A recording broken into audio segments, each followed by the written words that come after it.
But there's a point at which after you've made an assessment, and for us, some of us it may take all day or take 2 days.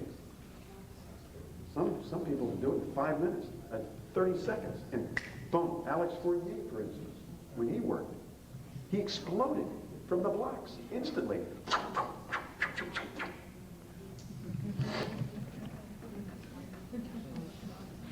I watched Alex for several months doing pastels in art shows, and it seemed like every art show I did, he was there, and I would watch it. And then I went to study with Joe Hing-Lo after having watched Alex. And Joe let you paint. He started doing a lot of painting. And you did that for about 20 minutes, and then he came by and gave you a critique. Joe used to watch Alex also. He did, I know it.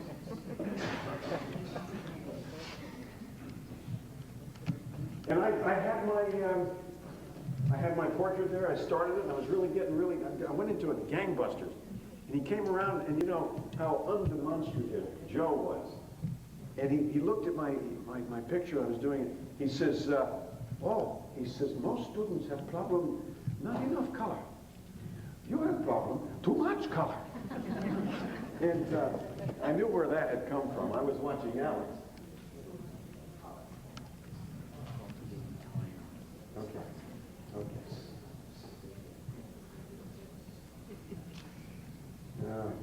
There we go. Yeah.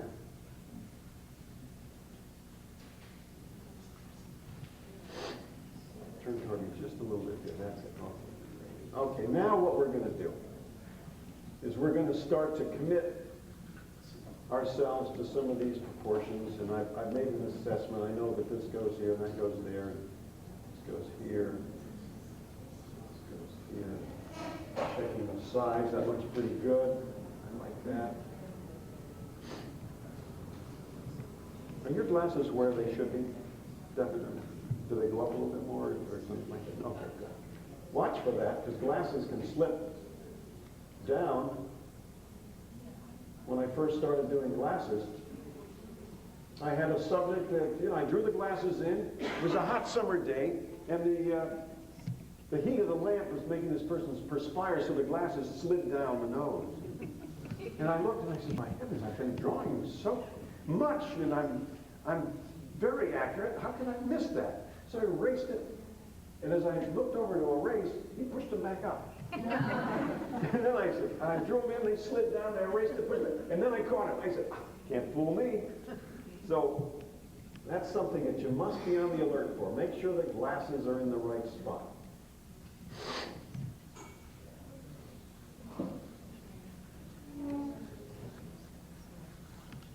Okay, now we can begin to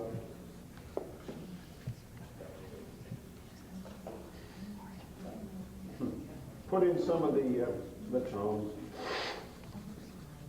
Go for the big shapes.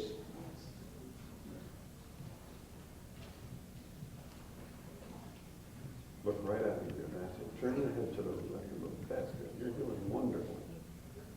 You're posing magnificent.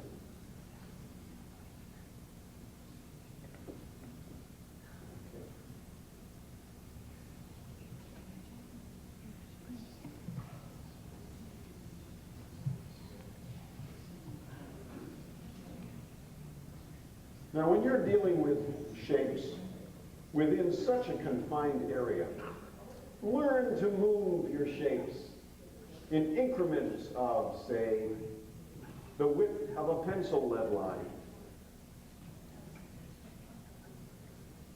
or one stroke of the sharpened new pastel. And know that that's going to be very significant if you do. Set these parameters for yourself.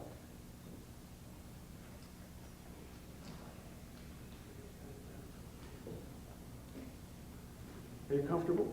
You look comfortable. I just asked out of politeness. Yeah, good. Do you like to draw, Alexis? Do you? What mediums do you like? Do you like pastel? I love it. Can I ask a question? Yes, please. Is there a reason instead of the vine charcoal. The vine charcoal is not as compatible, I don't think. You know, it gives you a basis upon which to build. Black, it's okay. It's okay. I've done it and have done it often, but I prefer this way.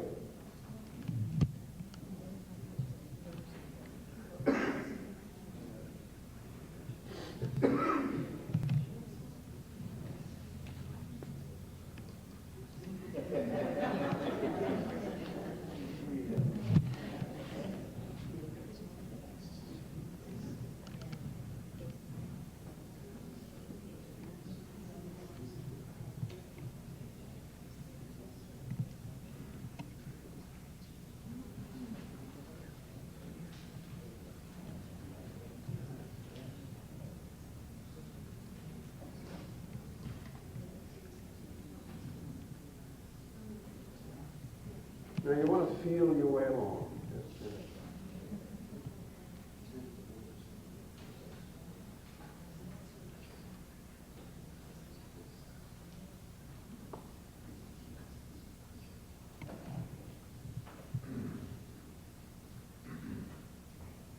You're doing fine.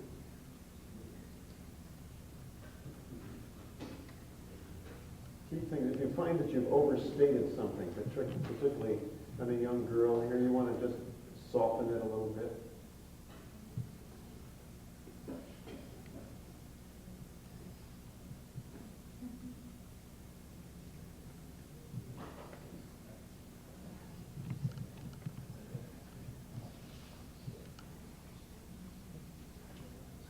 Another good thing to do with somebody wearing glasses is, which I'm going to ask you now, could you just take your glasses off for a second? And this will enable you to see the conformity, the shape of the eyes a little better. And one thing I'm noticing here is that perhaps these eyes should be a little closer together. So I lightly erase. Lightly, don't get too rough on the paper because that will, disturb the tooth. And if it gets a little heavy in there.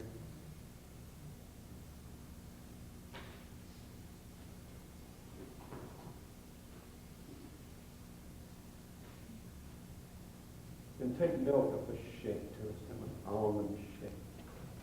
Very expressive eyes.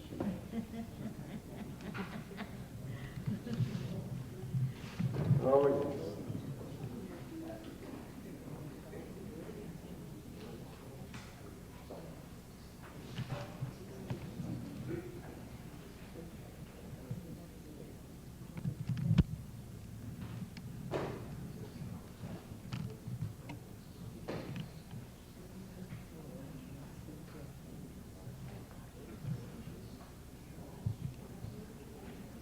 Now the chin is particularly tricky because it's up against the neck there, and it's not easy to make a determination as to the size and shape often. Here we're not doing too badly because there's the cast shadow underneath. But this can be a difficult area if you find it to be so because you can't measure it. You know, the hair is right here. It's kind of dark if you align to measure over here. The nostril wings, you got the air holes here to measure it, nose here, dark areas of the eye. But the chin is just floating out there in space. It fools you so much, doesn't it? Oh, how many times we get tricked by that? It just floats, and where could it be? Is it down here?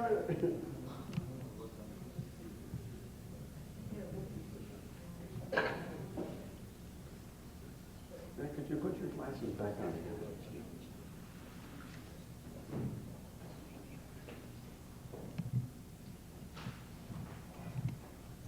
Well, that is neat.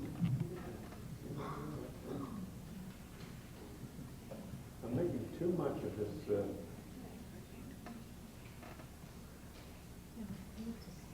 Can I look right toward you?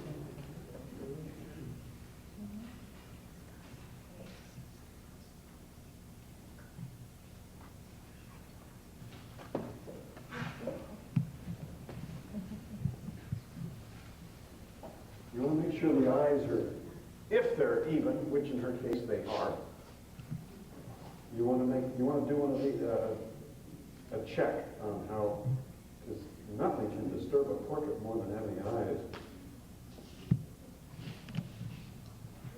improperly lined up.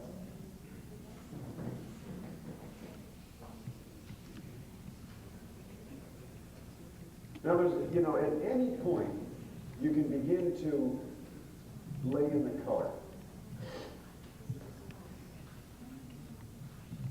It doesn't hurt to do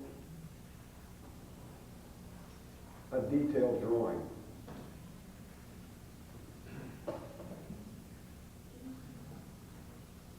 When you're doing commissioned portraits, you will learn to detect the level of anxiety in your client. If they are very unsure as to who they've hired to do the portrait, by doing a detailed drawing, you put them very much at ease from the outset. If you start laying in broken color, they begin to increase the anxiety in themselves. So use your own judgment here.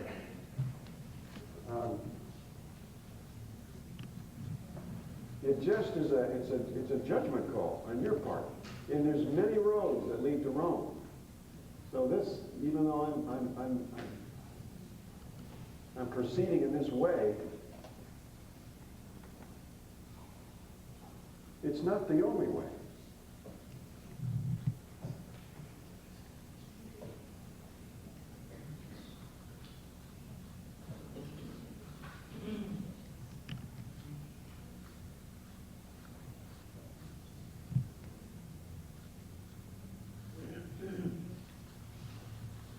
And don't start laying in bravura strokes if you don't really feel them. If you're not ready to get emotional with this thing, don't. Because, the last thing you put on is the first thing that an observer will see. We want that magic to happen too soon, unfortunately. So use restraint. There's some of you may want to take a few days on the drawing. Take your time.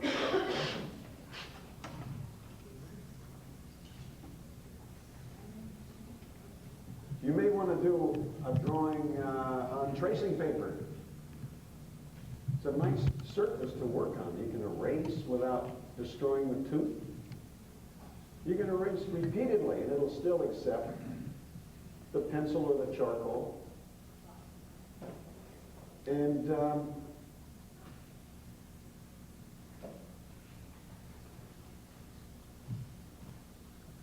then transfer your drawing. And then you can take another piece of tracing paper and draw over what you've drawn and transfer and correct and refine. And then once you've found that you've achieved a satisfactory rendering, then you can transfer it to your pastel paper. Because there's a very big danger of even at this point, getting too heavy-handed. I'm barely touching this paper as I apply this pastel because I know I don't want to lock myself out. And also helpful, too, at this point is to sometimes put in some landmarks like a highlight.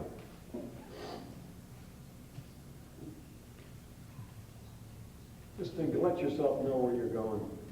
Look right at me. It's intriguing, isn't it? That's myself.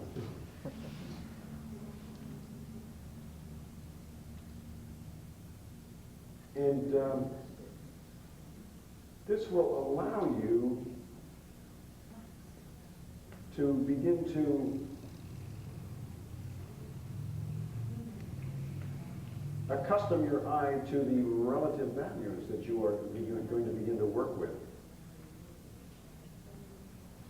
Is that white you're using? It's a number 277 in the new pastel. I don't leave home without it. It just so helps. It's a cream. And what was the number you used on most of the drawings? This one is a 283 in the new pastel.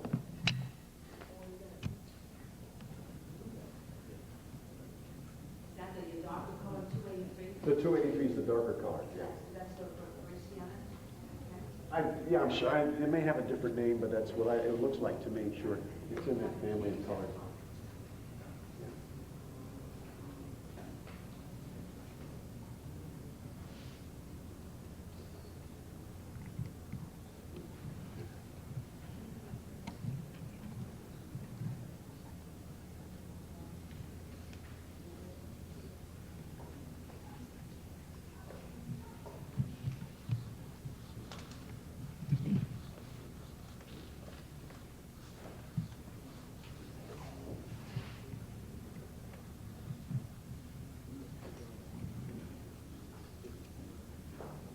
Don't underestimate the slope of the shoulders either. If you're unsure, put them in very lightly. Because the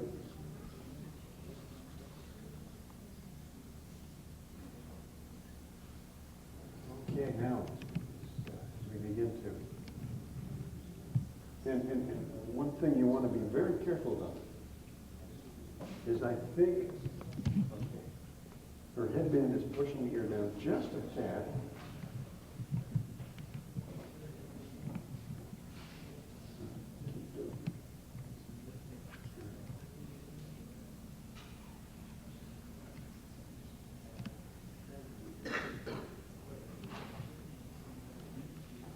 Take note of where the earlobe lines up. It generally should line up at the bottom of the nose. And in her case, it's a fraction lower. And it's going to give her a look of sophistication. Because it's going to look like she's going to go through life. I don't want to give her a thought. But she's going to look more sophisticated in people's eyes because the earlobe is down. And when we raise our head, you see, our earlobes then line up a little bit lower than the nose. And it looks like you're looking down on everybody. You know, and they're going to think she's got something over them. She is somebody that's superior. I could be making more of that, but it just gives her, you know, that look, you know, of self-assurance. So I cannot overemphasize enough the placement of the earlobe and the helix, the upper helix of the ear. It's got to be done with utmost accuracy.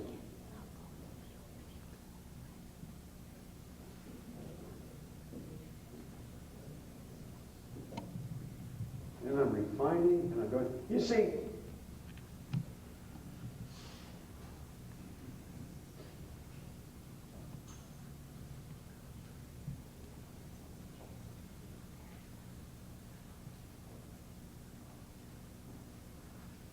draw the hair from the roots out, generally. Draw it as it grows.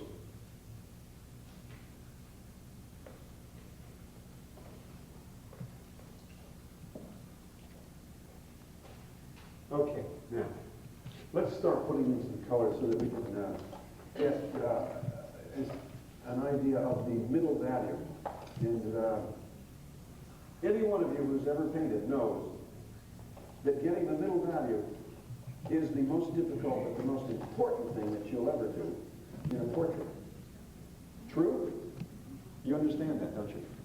Sure. Then it can be maddening until you get it right, doesn't it?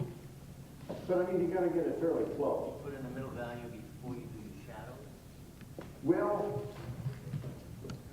the middle tone. I know I'm indicating some shadows here, so. But it's getting a middle tone, a middle color, so that you can go into the shadow and go into the highlight, the light in the highlight.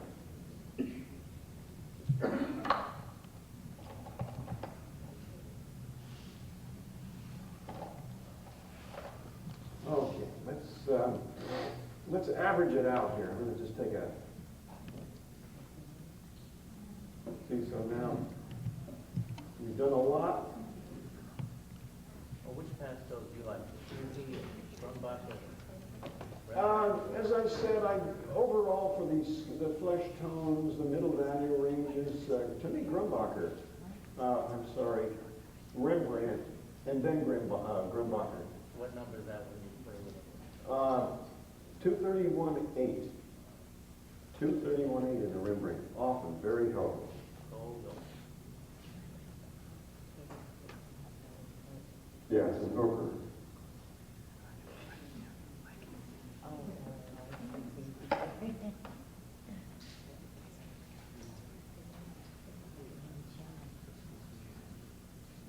And now, bear in mind, I'm using the lightest touch, and I'm going to establish a relationship here.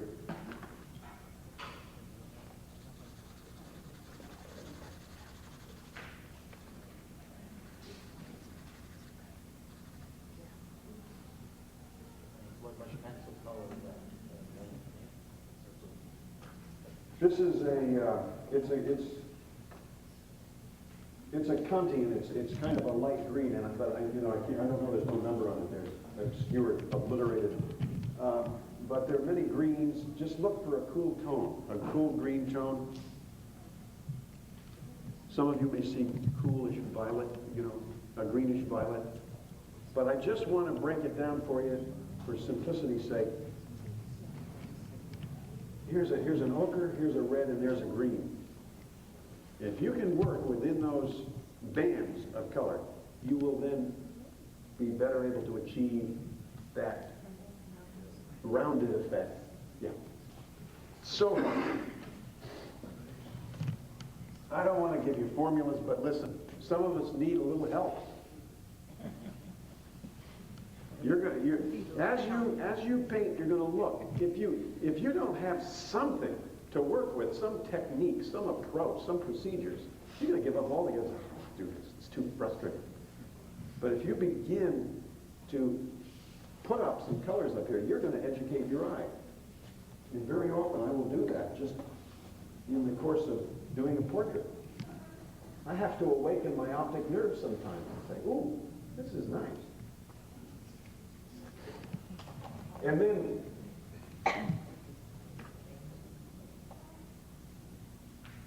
this 231.8 color is a color I often use.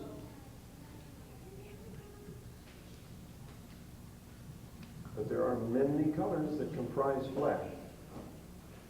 But if you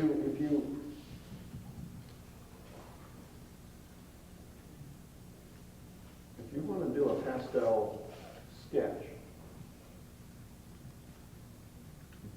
and get an average Caucasian tone, this, to my way of thinking, this is a good beginning.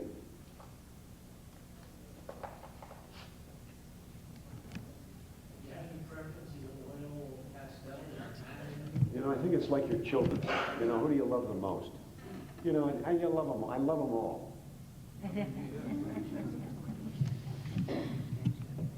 I can't allow myself to play favorite.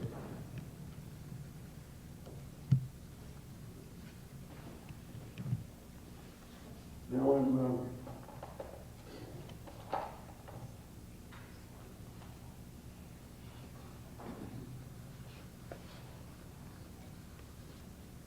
warming up the top of the head there. I'm going to come in with Grumbacher. Now, these are the guys that put out this beautiful.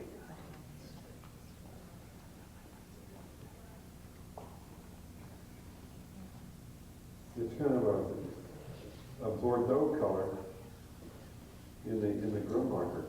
It's like a dark violet.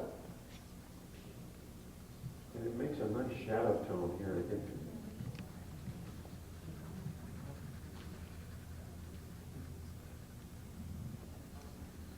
Now over there looks a bit dark, what I'm doing. Which, if that's the case, we can always lighten it up.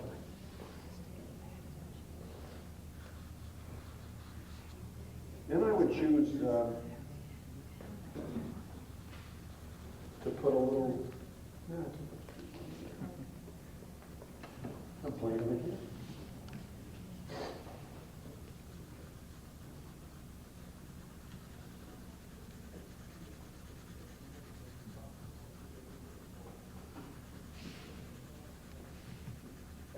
flesh pencil you put over each side?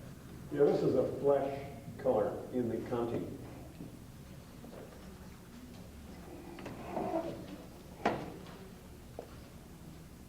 The number 48 in the Conti, a Conti pastel pencil. Number 48, very good, particularly with children's portraits. You can go in and use this to great advantage. 48 or 48.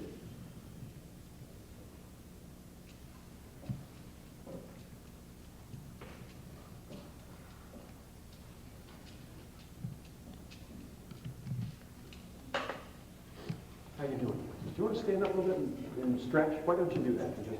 Because you're doing so wonderfully.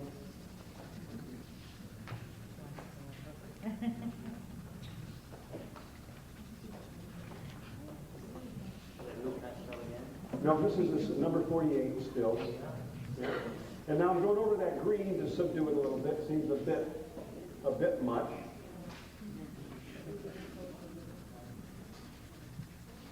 And before we... You're glazing over the whole front of the face? Yes, I am. Yeah. In some instances, I'm just barely touching. I'm unifying it.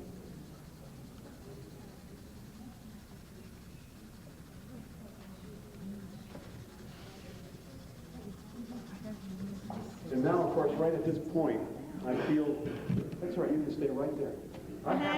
I've had children do laps around my easel, and I look at it. Okay, now.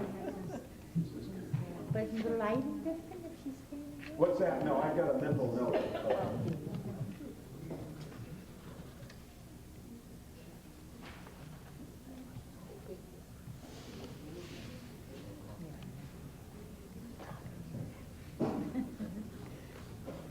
Does anybody else have any questions at all? Anything that, you know, nagging? Where do you teach? Well, I'll tell you what I do. When I work, I take upstate New York in Lake George is where I will now have an occasional private student.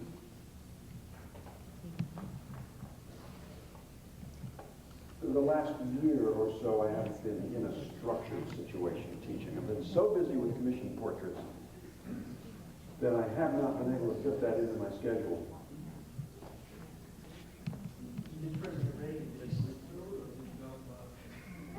What's that?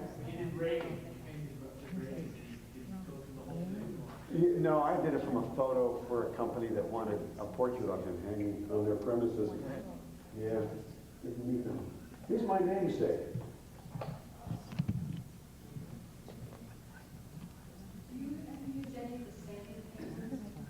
What kind of paper? Yes. It's marvelous. Isn't it?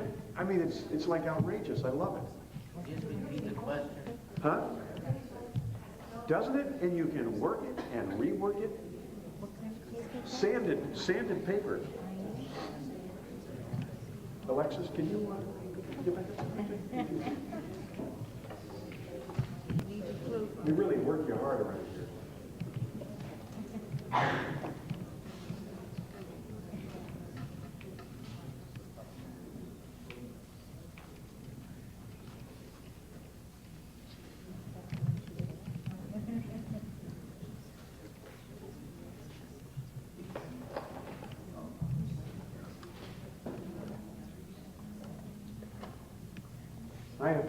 The lighting is very important. This is, okay, now I got the kind of lighting that I've been fighting. The light just kind of glancing down on the paper. It wasn't giving me a good read of the value. So now I know what's happening here. And all these things have to be